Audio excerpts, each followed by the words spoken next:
जी ये है Canada water का स्टेशन है। हाँ जी ये कनाडा वाटर है स्टेशन, और अप्रॉक्सीमेटली जुबली लाइन यहाँ पे तकरीबन विदिन 5 मिनट्स आ जाती है। 3 to 5 मिनट्स आपके पास जो है ज़्यादा वेट टाइम नहीं होता है। जो जुबली लाइन चलती है वो काफ़ी जो है ना काफ़ी ट्रेन हैं जो कि आपको अपनी डेस्टिनेशन तक लेके जाते हैं। अच्छा, आज की बात जो हम करेंगे वो मुझे जो बात कोई याद आती है, मुझे जो एक्सपीरियंस करना पड़ता है मैं आपसे ज़रूर शेयर करती हूँ। अच्छा, ये बात है कि हम कहते हैं कि हम अपनी कंट्री में आते हैं, अपनी कंट्री से आते हैं, शायद हमारी कंट्री में इश्यूज़ हैं। ऐसा नहीं है।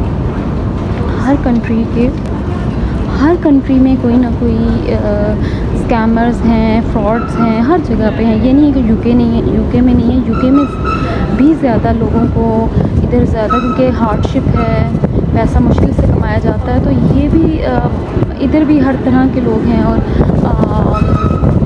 जो कि आपको मुख्तलिफ वे से जो है ना आपके जो हैं फ्रॉड से, स्कैम से आपके जो है ना पैसे लेने की कोशिश करेंगे। अच्छा, अब यूँ हुआ कि जब मैं स्टार्टिंग में आई तो ऐसा था कि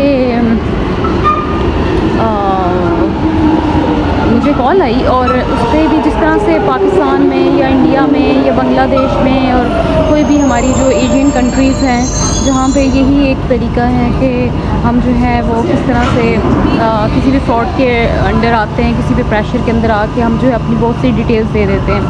अच्छा, इस तरह से हुआ कि मुझे कॉल आई और उन्होंने कहा कि जो आपकी सिम है ना, मैं उसमें, क्योंकि वो आप जो ही आते हैं ना आपका प्रॉपर डाटा जो है ना आपके पास से वो चला जाता है। अब इंटरनली कोई ऑब्वियसली कोई पर्सन होते हैं जो कि आपका डाटा जो है ना वो लीक भी करते हैं और आगे जो है ये ऐसे स्कैमर्स को देते हैं। अच्छा, ऐसा हुआ कि उन्होंने मुझे पहले पूछा कि आपकी जो सिम है उस सिम पे ना हम आपको इतने जो है ना जीबी डाटा देंगे और आपकी जो सिम जो है वो बदल देगी, आप अपना ना पिन वो दें, पोस्ट कोड दें। मुझे इतना पोस्ट कोड तो नहीं पता था, तो मैंने ऐसा किया कि मैंने अपना जो है मैंने कहा मैं देखती हूँ या सर्च करती हूँ। इस तरह से वो बिल्कुल ऐसे ही लग रहा था जैसे हम बात करते हैं, कोई देसी पर्सन था, बात इंग्लिश में कर रहा था लेकिन इट सीम्स टू बी देखे वो देसी ही था। तो जो बार बार मुझे ना बड़ा ही एतमाद की कोशिश कर रहे हैं और आप बताएं ये वो। पहले तो मैंने थोड़ी बहुत बताई डिटेल्स, लेकिन जब उन्होंने मुझे कहा ना कि आप अपनी वो डायरेक्ट डेबिट होगा तो आप जो है ना अपनी अकाउंट की डिटेल्स दे दें, मुझे समझ आ गई कि एक्चुअली ये अकाउंट की डिटेल्स लेना चाहते हैं कि ये अकाउंट ले लेते हैं। और जो ही आपके पास आपने, क्योंकि उन्हें पता होता है कि उन्होंने ज़्यादा तो अकाउंट्स अभी स्टार्टिंग में ही आए, इतने तो नहीं ओपन किए होंगे, और जो ही अगर मैंने अपने अकाउंट में पैसे डलवाने थे वो सारे चले जाने थे। मैंने अपने थोड़ा अक्लमंदी का मुजाहरा किया क्योंकि ये तो हमारे जो एशियन कंट्रीज़ में भी अक्सर होता है और इवन अरब कंट्रीज़ में भी बहुत सारी लोगों की मैंने क्योंकि ये चीज़ें सुनी थी, मुझे काफ़ी लोगों ने बताया हुआ भी था। इवन हमारी कंट्रीज़ में भी ऐसा होता है कि वो आपको डिटेल ले लेते हैं और फिर आपके जितने भी पैसे आपके अकाउंट में आते हैं वो विड्रॉ करवा लेते हैं। अच्छा, फिर मैंने जो ही कहा ना कि ओके, मैंने ना वो कॉल बंद कर दी। वो बार बार मुझे रोज़ कॉल करने शुरू हो गए कि किसी तरह से शायद मैं उनको जो है ना ये डिटेल फराहम कर दूँगी, लेकिन मैंने उनको कोई डिटेल नहीं दी। तो फिर मैं इस तरह के जो स्कैम थे उससे बच गई।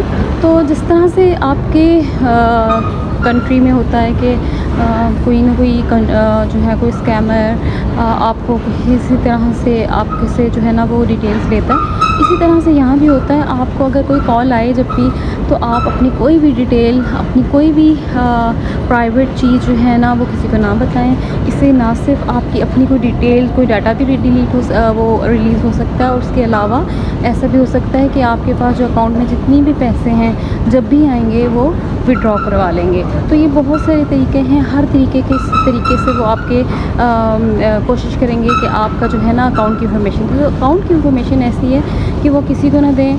वो आपके हर वक्त आपके अकाउंट से जो है ना वो जो ही आप कोई अमाउंट आपके जो है अकाउंट में आएगी वो फ़ौरन से विड्रॉ करवा लेंगे। तो ये फिर आपके लिए मैंने अवेयरनेस के लिए वीडियो बनाई थी आपको इन तरह के स्कैमर से, जैसे कि अपने मुल्क पे आपको एहतियात करनी है, इसी तरह केयरफुल इधर भी होना है। Thank you.